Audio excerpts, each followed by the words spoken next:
Sounds like whoever made the law was stoned on pot, you know. Why is that? Well, it's convoluted, you know, the laws. It allows it, but, you know, like you said, the Republican lawmakers are against it. But these guys are against everything. So, you know, that's that's nothing new. But it's long overdue. You know, marijuana laws were initially a racist law, and it still is a racist law. You know, that's why it was called marijuana and not hemp. So it's long overdue. Tommy, I wonder if you can describe sort of that trip. A dozen years ago, February of 2003, a SWAT team comes to your house. But now this February, you're appearing at CannaCon, which is sort of the conference, the big gathering in Seattle of people associated with the cannabis industry. Well, yeah, you know, I got busted by the Bush administration in 2003. And they had me under investigation and surveillance and wiretapped, and they had helicopters flying over my house for a year before they actually raided my house. And when they raided the house, it was early in the morning, you know, 5 in the morning, and they came in with their SWAT team and their helmets and their full gear and their automatic weapons.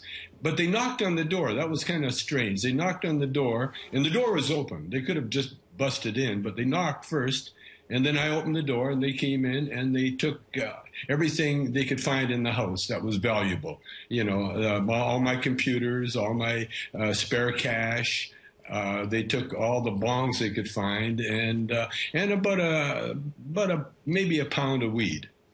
Tommy, speak a little bit about using marijuana in your case, specifically having to do with recovering from prostate cancer. Well, you know, I had heard, in fact, I saw on TV, on the internet, you know, that's Rick Simpson oil, where it helped a fellow cure his lung cancer and skin cancer by using hemp oil or marijuana oil.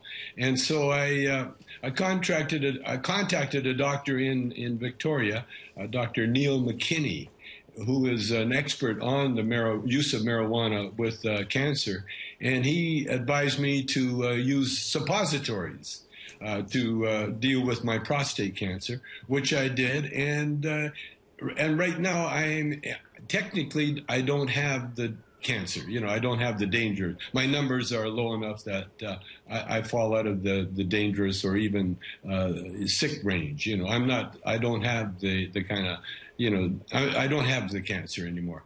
Tommy, talk a little bit about one of your newest business ventures, Parola. This is a Dutch company, and you've got a line of products with them. Well, they contacted me about a rolling machine. You know, it's an old tobacco machine, rolling machine that I used to help my aunt. She was a chain smoker. I used to help my aunt roll cigarettes. So I knew how to use this rolling machine, but they designed it to make perfect cones. And, you know, in the marijuana world, you know, the perfect cone, it's fat at the beginning and narrows down to the end. And this machine, this Futurola, helps you roll the perfect cone. And it helps a lot of people that don't have the ability, or like me, I have a little arthritis in my fingers and my hands, so I have a hard time rolling joints without the help of the roller. So the roller, and then they've got a line of papers in my name. And you've got water coming out. Yeah, oh, the Chong water. That's very interesting. It's hemp infused. It's water that's hemp infused, and it's naturally sweetened with honey. You know, the good sugar. All right. And, now it's just going to be. This is going to be available this spring. But to get to know you a little bit better now, we'd just like to know if you were not an actor or a comedian or a television personage, what would you have liked to have done? I think brain surgery. I think I could have been a good doctor. A good doctor?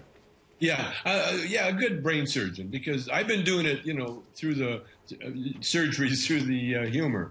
But I think I could have been a good doctor. And what is a typical weekend for Tommy Chong? What do you like to do? What are your pastimes?